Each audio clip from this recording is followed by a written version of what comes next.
پتہ ہے اللہ اپنا قرب کیسے عطا کرتا ہے؟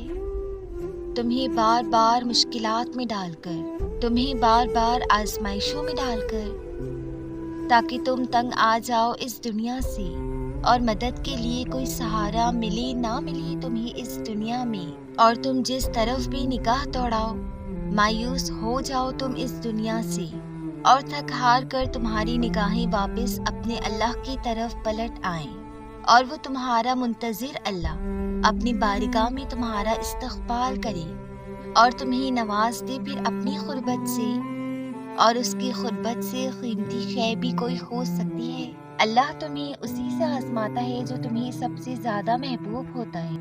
وہ تمہیں تمہاری ہی من پسند چیز کے ہاتھوں بے بس کر دیتا ہے، اور پھر وہ بے بسی تمہیں کہیں سجدہ کرواتی ہے تو کہیں فریاد لے کر خالی جھولی پھیلاتی ہے۔ ناممکن اللہ کے لیے کبھی بھی کچھ بھی نہیں ہوتا، وہ ناممکن بس تمہارے لیے بناتا ہے۔ پھر جب تم مانگنے کا تسلسل نہیں توڑتے تب وہ بھی دینے کے وسیلے بناتا ہے۔ تم اپنی مرضی سے دعا نہیں کرتے، اللہ خود تمہیں دعا پہ مجبور کر دیتا ہے، کیونکہ وہ تمہاری چاہ پہ بہت پہلے سے راضی ہوتا ہے۔ آزمائشیں تو بس بہانہ ہوتی ہے، بس پھر تمہارے ہاتھوں کی دعا میں اٹھنے کی دیر ہوتی ہے کہ نصیب موڑ دیا جاتا ہے۔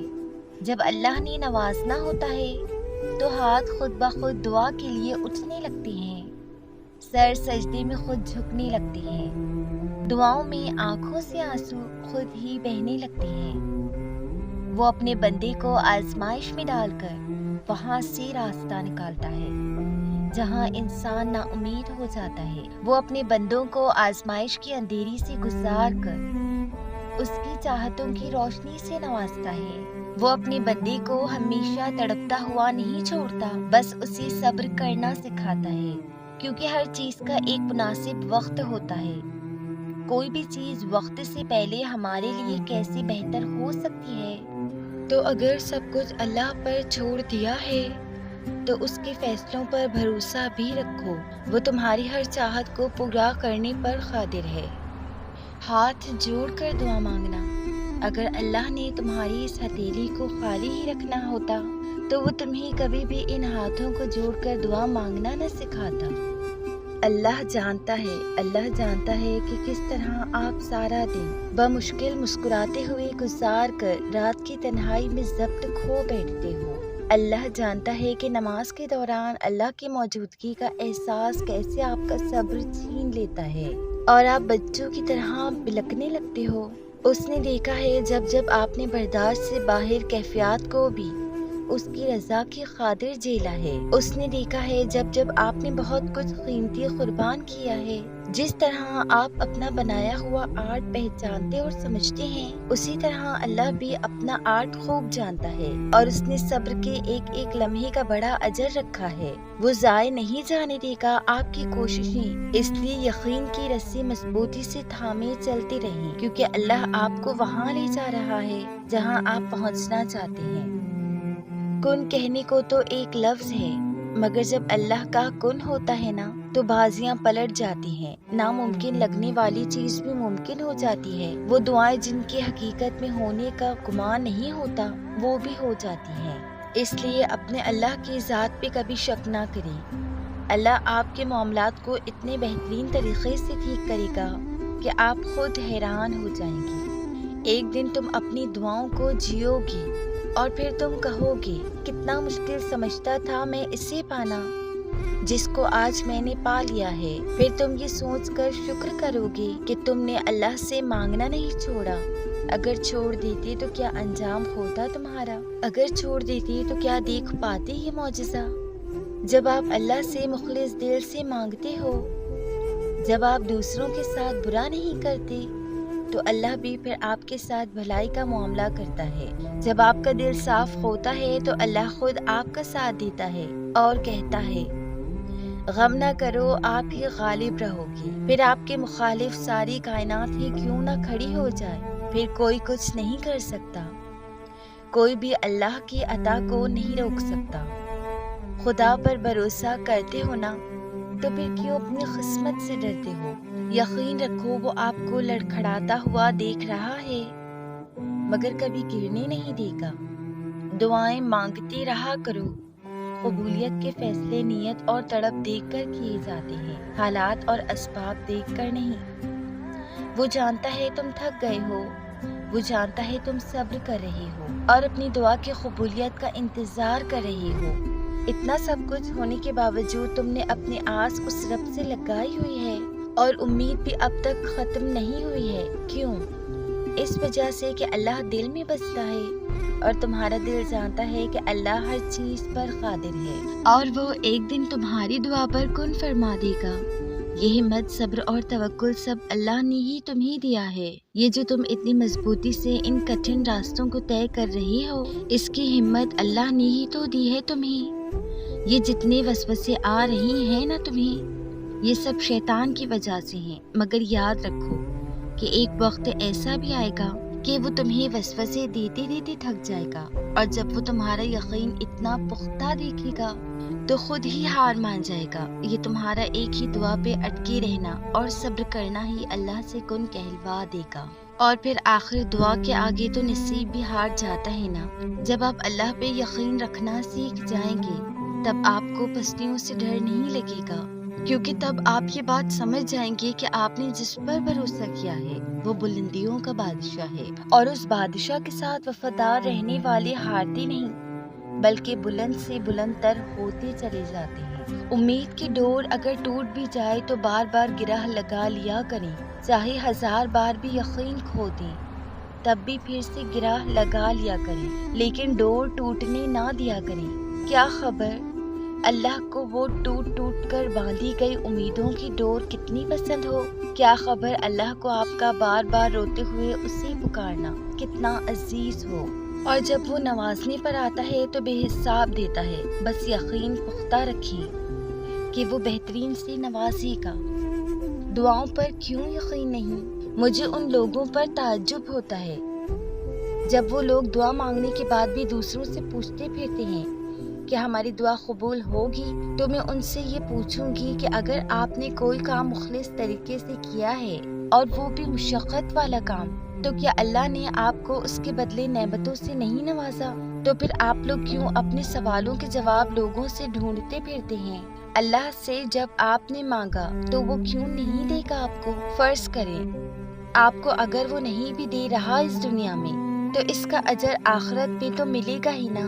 تو بے صبرا پن کس لیے؟ دعائیں اللہ بہتر وقت پہ قبول کرتا ہے جب آپ کا عقیدہ اللہ پر مضبوط ہے اور آپ نے اس بنا پر اللہ سے کچھ مانگا ہے تو اس کے لامحدود خزانوں میں سے کیا وہ آپ کو اتنا بھی نہیں دے گا؟ اس سے صبر اور تقوی کے ساتھ دعائیں مانگتے رہا کریں۔ اس کے کن کہنے پر دیر تو ہو سکتی ہے مگر میرا اللہ کبھی بھی اپنے بندے کو نہیں بھولتا۔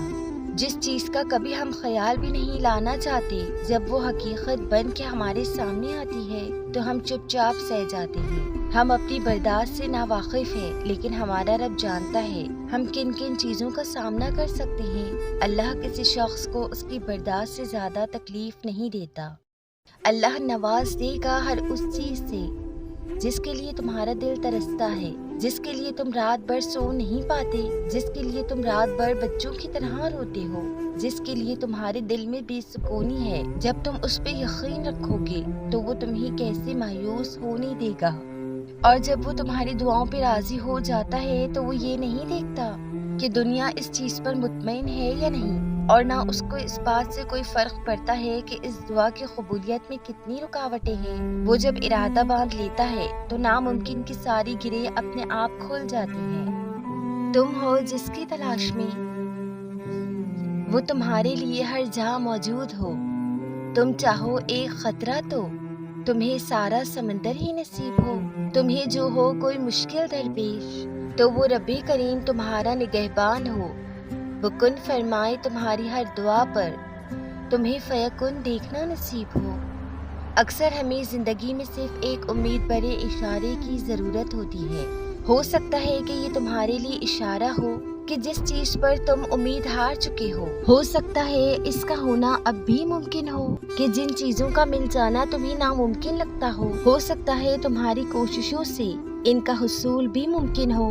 ممکن ہے برآئے دیرینہ خواہش کوئی تمہاری تم فقط منزل سے چند قدم کی دوری پر ہو، اس لیے کبھی بھی صبر، دعا اور کوشش کا دامن ہاتھ سے نہیں چھوٹنا چاہیے۔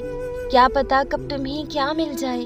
جب قبولیت کے اختیار اللہ کے ہیں، پھر فرش والے رکاوٹ کیسے بن سکتے ہیں؟ وہ تو بنا مانگے ہی عطا فرماتا ہے، اتنی بے غرض اس کی محبت ہے۔ پھر وہ کوئی لمحہ بے مقصد کیسے لا سکتا ہے؟ شاید دیری اسی لیے ہے کہ اسے تمہاری آواز بہت پیاری ہے، تم قریب رہ سکو اس کے، اسی لیے وہ دینے میں وقت لگا رہا ہے۔ راضی کر لے گا اللہ کو ناممکن لگنے کے بعد بھی معجزوں کے انتظار میں ٹوٹا ہوا دل تمہارا۔ تم کسی بات کا ارادہ کر ہی نہیں سکتے جب تک اللہ نے اس میں کوئی حکمت نہ رکھی ہو۔ دل میں کسی شے کا خیال تب ہی آتا ہے جب اللہ اس کے ذریعے تمہارے لیے کوئی فیصلہ فرماتا ہے۔ کچھ بھی بے مقصد نہیں ہوتا، نہ کسی کا زندگی میں آنا اور نہ ہی کسی کا زندگی سے چلے جانا۔ ہر بات میں اللہ کی مصلحت ہوتی ہے اور اس کے راز صرف وہی جانتا ہے۔ دعاؤں کی توفیق وہ تب ہی دیتا ہے جب انہیں قبول کرنا چاہتا ہے۔ تم اب تک اس سے مانگ رہے ہو کیونکہ وہ چاہتا ہے کہ تم مانگو، اور جب تک وہ چاہتا ہے تم تب تک ہی چاہ سکتے ہو، تو پھر مانگتے رہو، کیونکہ جو تم چاہتے ہو وہ بھی وہی چاہتا ہے، اور اللہ سب سے بہترین تدبیر کرنے والا ہے۔ جب اللہ نے قرآن پاک میں فرما دیا ہے کہ وہ سب سے بہتر تدبیر کرنے والا ہے، تو پھر کیوں ڈرتے ہو دنیا کی تدبیروں سے؟ وہ رب تو مالک دو جہان ہے۔ جو لوگ آپ کے خلاف تدبیریں کرتے ہیں وہ ان کا بھی رب ہے اور قادر مطلق ہے۔ وہ قادر ہے ایک سیکنڈ میں کہانی کو بدل دینے میں، مگر وہ ابھی نہیں بدل رہا سب، کیونکہ وہ چیک کر رہا ہے کہ آپ کے دل میں اللہ کی محبت اور اس پر یقین زیادہ ہے یا پھر لوگوں کا ڈر زیادہ ہے۔ میں نے اللہ سے کہا، اللہ جی ہمیشہ میں ہی کیوں؟ اللہ نے جواب دیا، میری پیاری بندی، مجھے تم سے پیار ہے، اسی لیے تمہیں آزماتا ہوں کہ دیکھ سکوں تم میری رضا حاصل کرنے کے لیے کتنا صبر کرتی ہو۔ لیکن میرے خالق ہم جس سے محبت کرتے ہیں اس سے تکلیف میں تڑپتا ہوا کیسے دیکھ سکتے ہیں؟ اس نے جواب دیا، تم جس سے محبت کی بات کر رہی ہو پیاری، وہ دنیاوی محبت ہے۔ میری محبت کی دلیل یہ ہے کہ میں تمہیں آزمائش میں ڈال کر صبر عطا کر کے جنت میں دیکھنا چاہتا ہوں۔ اللہ تعالیٰ تمہاری آہ سے باخبر ہے۔ جب تم سسکیاں لیتے ہوئے تھر تھراتے ہوئے ہونٹوں سے اس کا نام بے ساختہ پکار اٹھتے ہو، وہ تمہاری ہر اس شدت سے واقف ہے۔ جب تم نیند سے خالی راتوں میں جائے نماز سے لپٹ کر رو دیا کرتے ہو، اللہ تعالیٰ کو سب معلوم ہے تمہاری اس بے بسی کا۔ جب تکلیف کے مارے تمہارے ہاتھ دعا کے لیے اٹھ نہیں پاتے، جس طوفان سے تم اندر ہی اندر لڑ رہے ہو نا، یقین کرو یہ بھی تھم جائے گا۔ جس طرح طوفان کے بعد قوس و قزح آتی ہے نا، وہی قوس و قزح تمہارے دل میں سکون بن کر اتر جائے گی۔ تمہیں سکون قلب حاصل ہوگا اور تمہاری دعائیں قبول کر لی جائیں گی۔ اللہ تمہیں تمہاری دعاؤں کے ذریعے ہی آزماتا ہے۔ وہ تاخیر اسی لیے کرتا ہے تاکہ تمہارا یقین دیکھ سکے۔